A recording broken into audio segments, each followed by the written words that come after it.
تا أحكي لك توبشني عن الشرق الأوسط الجديد، عن حالة الزعران هي اللي نحن عايشين فيها، عن غابة كلياتنا فيها فريسة وأسياد الكوكب عم يزبلوا فيها.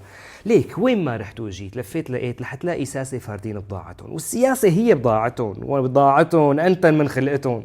بتقول له قتلوا 160 بنت بمدرسة بإيران، بيقول لك بتصير في بيناتهم وحدة من دسة. بتقول له قتلوا 40 مدني لينبشوا قبر بلبنان، بيقول لك المرحوم روحه غالية بس أنت اللي روحك نسة.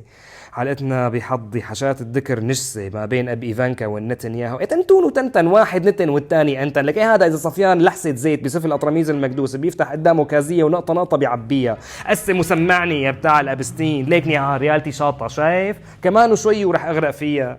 قال بيقول له صاحبه وسواس مخدة نتنياهو أعطيني 4 دقايق 4 ساعات 4 أيام ماكسيموم وبنهيها. باين كذبون وهن بيعرفوا كذبون ونحن بنعرف كذبون وهن بيعرفون ونحن بنعرف كذبون وكلياتنا سايقين فيها.